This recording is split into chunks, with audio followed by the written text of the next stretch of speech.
ఉన్నాయో బ్యాలెట్స్ వాటన్నిటి మీద కూడా ఏదో రకంగా ఆ ఓటింగ్ పడకుండా గొడవ చేయాలన్నది ఒక ఆలోచనతో వైఎస్ఆర్సీపీ పార్టీ ఉంది. దానికి కూడా రౌడీ షీటర్లో పోలీసు కేసు ఉన్న వాళ్ళని ఏజెంట్లు పెట్టారు. మేము ఎలక్షన్ ఆఫీసర్లో ఆర్ఓ గారిని రిక్వెస్ట్ చేస్తున్నాం మీడియా ద్వారా, ఎవరైతే ఏజెంట్లు ఉన్నారో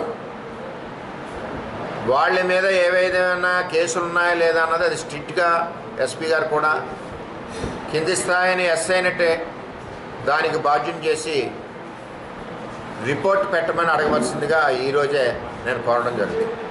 ఎంచేదంటే పోలీస్ డిపార్ట్మెంట్ కూడా ఒత్తిడి ఉండడం వలన వాళ్ళు తీసుకోవట్లేదు. తెలుగుదేశం పార్టీ అవనండి, వైఎస్ఆర్సీపీ పార్టీ అవనండి, జనసేన అవనండి, బీజేపీ అవనండి. అటువంటి రెండోది వైఎస్ఆర్సీపీ వాళ్ళు ఇండిపెండెంట్ దగ్గర ఇవి తీసుకుని వాళ్ళు వస్తూ ఉన్నారు.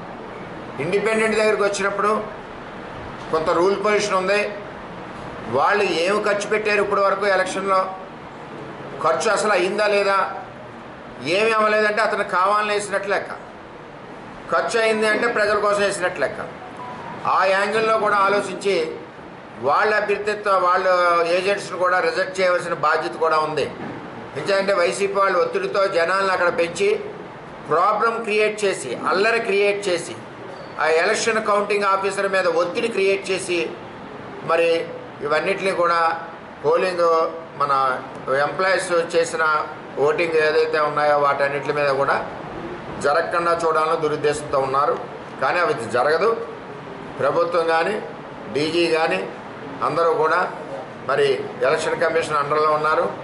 ఏ విధమైన పొరపాట్లు జరిగినా బాధ్యులు వాళ్ళే అవుతారు. కాబట్టి తక్షణ చర్యలు తీసుకోవాలని చెప్పి పిఠాపురం తెలుగుదేశం పార్టీ, ముఖ్యంగా ఇక్కడ జనసేన పార్టీ అధ్యక్షులు పవన్ కళ్యాణ్ గారు అభ్యర్థి కాబట్టి అతను ఎలక్షన్ ఏదో విధంగా పాడు చేయాలన్న దురుద్దేశం కుట్రతో జగన్మోహన్ రెడ్డి ఉన్నాడని చెప్పి తెలియజేస్తారు.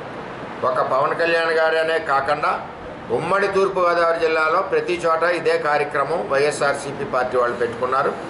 వాళ్ళు ఆల్రెడీ ఓడిపోయారు. అది నాకంటా ప్రతి గ్రామంలో దేశాలే ఓడిపోతాడు కదా జగన్మోహన్ రెడ్డి ఇలా అంటున్నారేంటి, ఓడిపోతాడు కదా జగన్మోహన్ రెడ్డి ఇలా అంటున్నారేంటి అని రకరకాలుగా కార్యక్రమాలు వస్తున్నాయి.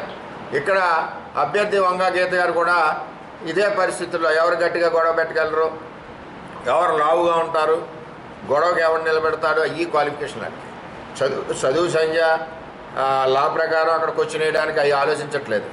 అంచేత పవన్ కళ్యాణ్ గారిని ఏదో విధంగా ఇబ్బంది పెట్టాలని ఒక దురుద్దేశంతో ఉన్న వైఎస్ఆర్సీపీ పార్టీ యొక్క ఆలోచనల్ని Telugu Desam party, Janasena party, BJP party కూటమి జరగనివ్వదు. ఏ విధంగా అయినా మేము చట్ట ప్రకారం మిమ్మల్ని ఎదుర్కొంటామని చెప్పి హెచ్చరిస్తున్నాం. ఈ విధంగా అదేవిధంగా ఆఫీసర్లని కూడా ఆర్ఓని జిల్లా ఎస్పీ గారిని కూడా రిక్వెస్ట్ చేస్తున్నామని చెప్పి తెలియజేస్తున్నాం.